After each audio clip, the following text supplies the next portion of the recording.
তখন অন্য বন্ধুদের বাবাকে দেখে আর ভাবি আমার বাবা এসব করছে। ওর তো কোনো কথারই কোনো ভ্যালু নেই, এখন তো সিম্প্যাথি কার্ড খেলছে। কোনো মেয়ে কি বলবে এটা দেখে? ও হিরণ কতদিন ছিল আমি তো প্রমাণ করে দেবো এক্ষুনি। কমপ্লেন করা হয়েছে, একটা করা হয়েছে, তো সেটার হোক, তার রেজাল্টটা হোক, লিগালি আমরা প্রসেস করব এটার এগেইনস্টে। ঠিক আছে, কমপ্লেনটা জাস্ট করা হয়েছে, এফআইআর নাম্বার হোক, তারপরে আমরা জানাচ্ছি। দুজনের বিরুদ্ধে অভিযোগ হয়েছে। আমরা মূলত আজকে যে ঘটনাটা ফেসবুকে বা ইনস্টাগ্রামে গতকাল যে সোশ্যাল মিডিয়ায় যেটা দেখা গেছে সেইটার বিরুদ্ধে আমরা কমপ্লেন করেছি। বাকি অন্যান্য বিষয় আমরা পরে করব, সেটা আমরা লিগালি আগে প্রসিড করি, তারপরে আপনাদের জানাবো। তাতে তো না, তাতে ও নিজে স্বীকার করেছে যে ওরা বিয়ে করেছে, যেটা ইল্লিগাল, আবার প্রমাণ করে দিয়েছে।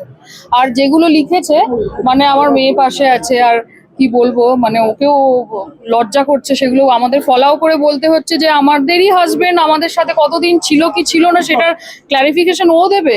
মানে বিয়েটা আমার মেয়ে আমার পাশে দাঁড়িয়ে আছে, আর আমার বর কতদিন ছিল, আর আমি আরবানা এনআরআই কমপ্লেক্সে থাকি, সেখানে এত সিকিউরিটি করা।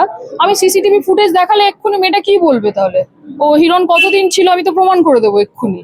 ওর তো কোনো কথারই কোনো ভ্যালু নেই, এখন তো সিম্প্যাথি কার্ড খেলছে যে ওর এই অসুস্থতা বলে। তাহলে বেশ, তাতে দেখলাম মিডিয়া ভীষণ অনেকেই ওর প্রতি খুব সিম্প্যাথেটিক ব্যাপারটা দেখাচ্ছে। ও তো এটাই চায়, এই পোস্টটা লিখেইছে তো এই জন্য।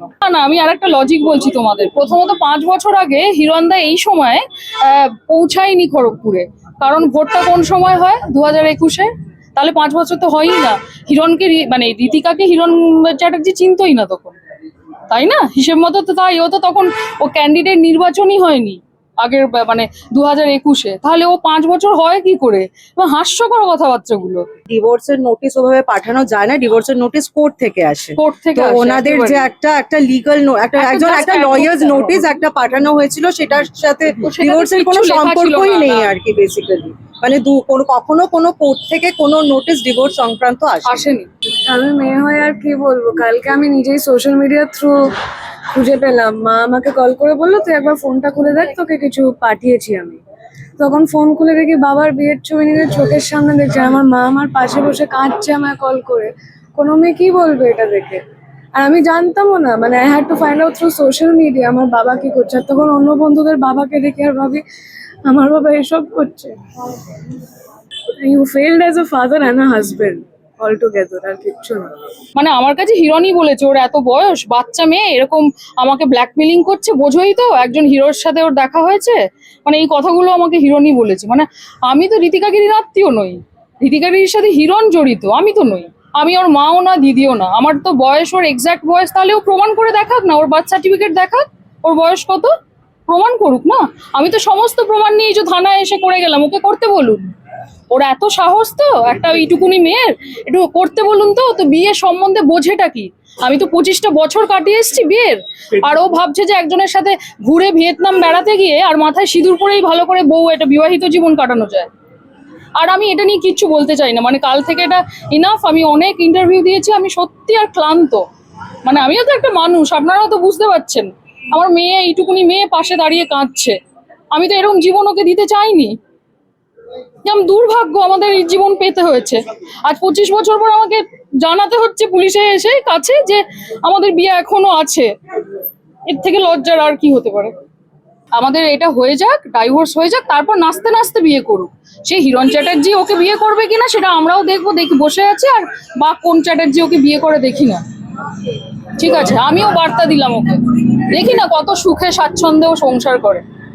সারাক্ষণ তো শুনি যে সুইসাইড করতে যাচ্ছে। যে মেয়ে বিয়ের আগেই সুইসাইড করতে যাচ্ছে 15 বার, সে কত সুখের জীবন যাপন করবে আপনারাই তো বুঝতে পারছেন। ভাই আমরা সবে কমপ্লেনটা জমা দিয়েছি, আমার কাছে আরো অনেক কিছু প্রুফ আছে যেগুলো আমি এক্ষুনি বলছি না। আমার মেয়ের কাছে ওর বাবা নিজে পাঠিয়ে রেখেছে, যেখানে রীতিকাগিরি নিজে বলছে, মানে হিরণ নিজে বলছে মেয়েকে যে রীতিকাগিরি নিজে টেক্সট করে লিখেছিল একদিন, আমি সুইসাইড করতে যাচ্ছি। হ্যাঁ তুমি খুশি থেকো, আমি সুইসাইড করতে যাচ্ছি। আছে তো স্ক্রিনশটটা। 9 নভেম্বর তো ও তো বোধহয় চলে গেছিল, পালিয়ে গেছিল। মানে ও খড়গপুর ছেলে পালিয়ে গেছিল যে মেয়েটার থেকে যাতে পালাতে পারে, আর আমাদেরকে বলেছিল যে তুমি চলে এসো।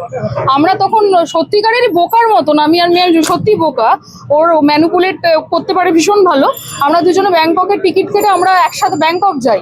তার সমস্ত ছবি টবি তো আমি পোস্ট করেছি, মানে আরো পাঠিয়ে দিচ্ছি তোমাদের সবাইকে। ব্যাংককে আমরা একসাথে ওর জন্মদিন কাটিয়েছি, তারপর থেকে হিরণ আমাদের সাথে টানা 5 মাস থেকেছে।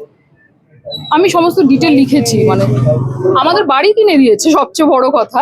আমাদের 3 জনের নামে ফ্ল্যাটটা তো আর ফেক নয়, নিশ্চয়ই ডাইভোর্সড হওয়া কোনো বউয়ের নামে কেউ ফ্ল্যাট কেনে না। এটার উত্তরটা ঋতিকা গিরিকে এবার দিতে বলুন, তারপর আমি ওর সাথে কথা বলবো। হ্যাঁ ওটা লোনটা আমার মেয়ের নামেও নিয়েছে হিরণ, কারণ হিরণ তাহলে চাইছে যে 3 জনে মিলে বেশ জড়িয়ে থাকি আমরা। তার মানে আমিও বেরোতে পারবো না। আমি জানি না ও কি চায়, আদৌ আমাকে ছাড়তে চায় না থাকতে চায়, নাকি ঋতিকাকে বিয়ে করতে চায়। ঋতিকাকে বলুন এবার হিরণ চ্যাটার্জির সাথে সেটা ক্লারিফাই করতে। কমপ্লেন লেটার দেখুন, এটা সাবজুরিস তো, কারণ এটাকে পাবলিশ করাটা এখন এটা আমাদের পক্ষে ডিফিকাল্ট আর কি।